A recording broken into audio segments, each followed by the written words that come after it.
If you drive for DoorDash, how can you consistently shift over shift earn at least $25 per hour? Well, in this video, I'm going to go over 4 pillars that have consistently allowed me to make at least $25 per hour. Firstly, welcome to the channel. This channel is dedicated to your success in this gig economy, the side hustle. So if you are new here, consider subscribing. And for the fastest growth strategy on any food delivery app, visit yourdrivermike.com/delivery. Now, I'm coming to you after driving DoorDash both part-time and full-time for years, over 1,400 deliveries. And let's look at this first order and talk about how to start. Now, what you're looking at is a Claremont market segment here in San Diego, California, and I'm driving on a $4 peak pay incentive. So the first thing you want to do is not only start in an extremely dense, busy area, but of course drive at the equally busy times. I don't want that to get shrugged off just as common knowledge. Yes, drive during busy times in busy areas. There's a little bit more to that. Whenever I'm driving in this Claremont marketplace, really any marketplace, and this has to deal with your marketplaces as well, keep in mind all the other drivers in that marketplace. Who's going to get the orders? It's the drivers that are waiting in the busiest areas. So as you do more and more shifts, I want you to be part of that driver pool that knows where to wait. So you're not just waiting who knows where for an order, and chances are DoorDash is not going to give you one since you're sitting outside busy zones. Do the research and understand, okay, where should I park, sit, and wait? And I did just that in this Claremont marketplace, and I actually got a stacked order because of that. So this order, Chef Chin Restaurant, was the stacked order. It was $11.50 for just 2.9 miles.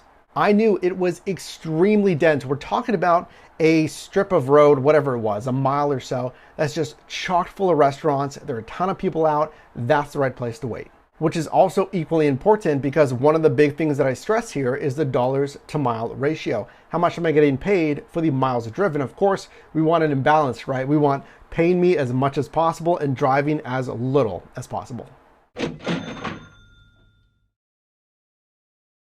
So speaking of that dollars to mile ratio, this order from Epic Wings, $11.75. That's very strong.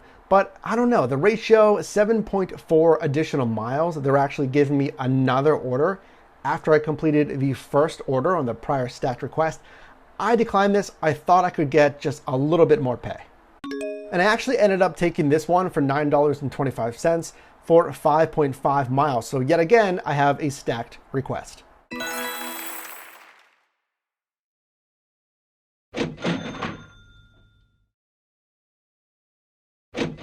So tip number 2, how to consistently earn $25 an hour.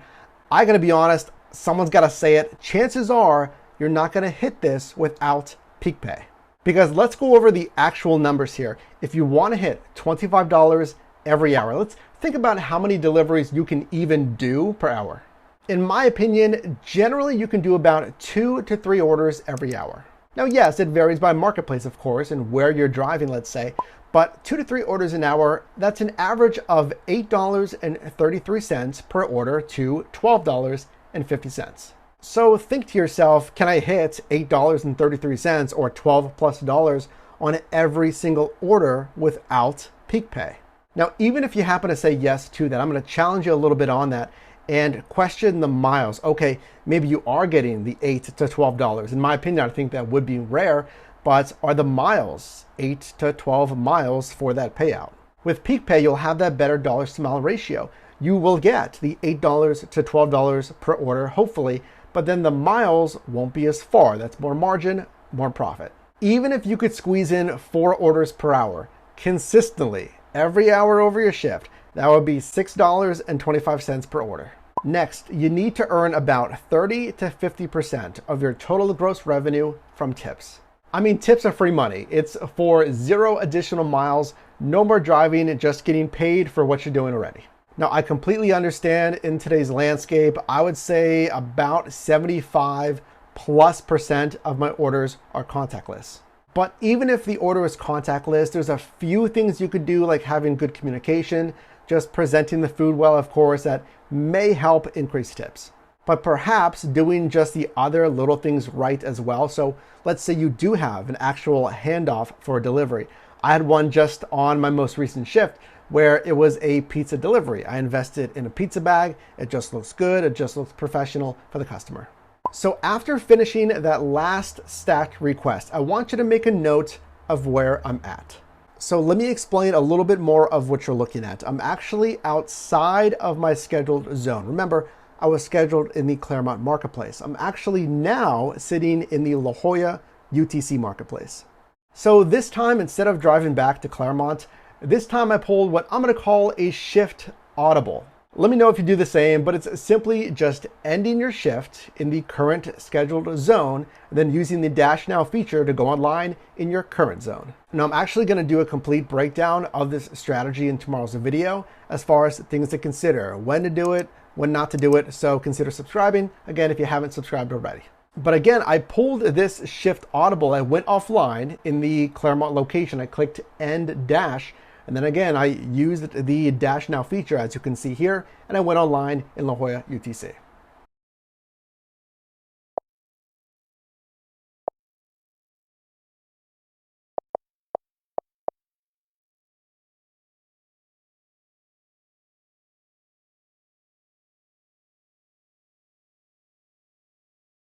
And pretty much immediately, I was rewarded for that because now I was in the vicinity of where I should be because I'm in UTC. And I got this order, Urban Plates, $12.75 for 7.2 miles. Now, I know the dollars to mile ratio doesn't seem super stellar here, but I was trying to head south already. That's why I accepted this order. So that actually rolls us in to tip number 4. It's minimizing time, dead miles in between orders. So if I had driven back to Claremont, or if you're driving back because you were pulled out of your scheduled zone and you're driving back, that's dead miles. That's miles without an order request. I find that you could also waste time waiting for orders in completely dead zones. So maybe I did finish that order in Claremont. So I'm in my scheduled zone.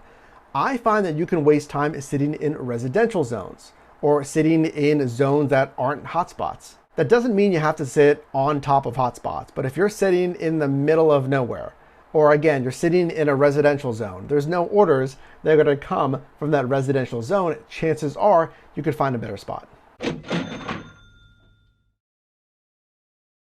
So let's go over the numbers for this Claremont shift on that $4 peak pay bonus and see how it did. So this shift was from 7 p.m. until 8:45 p.m. again on that $4 peak pay. The total gross revenue was $48, which equals a very strong gross revenue per hour of $32. During this time, I completed 4 deliveries, received 3 tips with an average tip of $5.33. The driving, pretty good. And again, I think that comes back to that shift audible, not wasting miles. My business miles here, 19.6, which equals $2.45 per mile. And this gives us a tax deduction of $11.25. So let me know down below in the comments how you think I did. Now, if you drive for DoorDash, really any app in this gig economy, also make sure to check out my Amazon storefront so you can get the very best accessories. I gotta say, I honestly so rarely do that shift audible strategy. So make sure to look for tomorrow's video about when, how to do it, best practices for that. But if you did get value in this video, definitely drop me a like.